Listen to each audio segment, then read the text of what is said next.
Every caregiver wants to protect the young people in their life from substance use, whether it's their own child, a student in their class, or a neighbor. Connection, clear expectations, open communication, and refusal skills are four things research shows can make a big difference.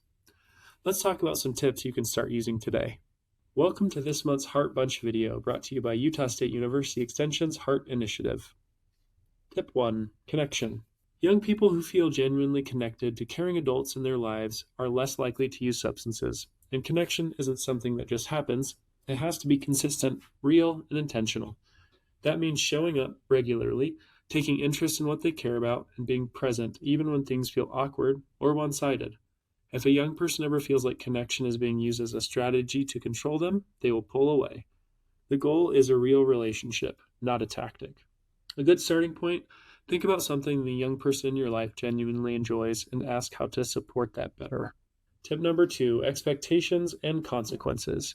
When caregivers make their values clear and are upfront that they don't want their youth using substances, it actually reduces the likelihood that they will choose to use. Clear expectations work.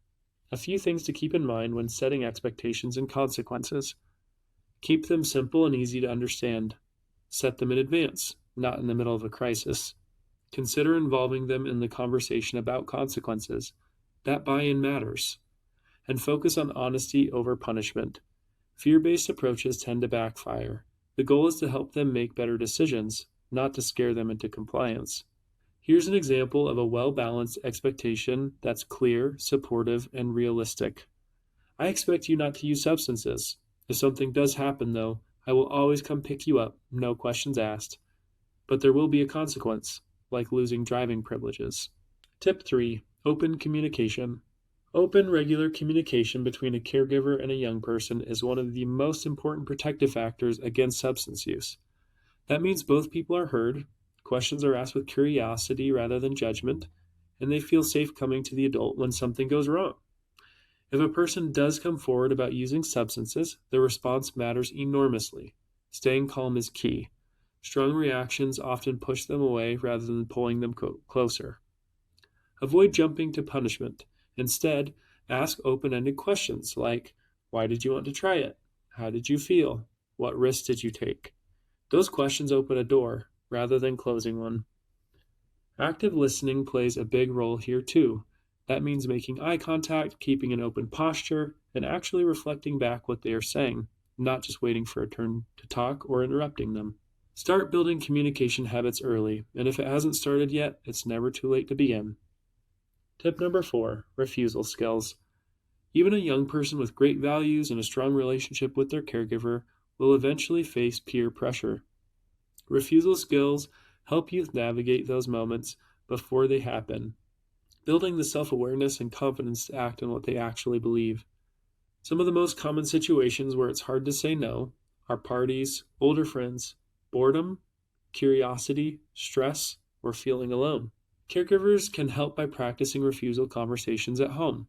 Some useful tools include teaching them to ask questions before putting themselves in a situation, helping youth name the problem, that's underage drinking, helping youth state what could happen, we could get caught, and always teaching youth to have a backup plan ready, like suggesting something else to do instead.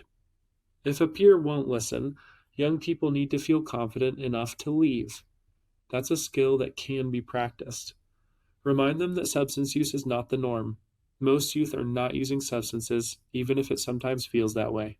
Sometimes youth feel unprepared, unable, or unsafe to use refusal skills in the moment, or the refusal skills simply aren't working. The lifesaver skill is a backup plan that every youth should have. It works like this. Your youth calls or texts you using a pre-agreed code word or phrase.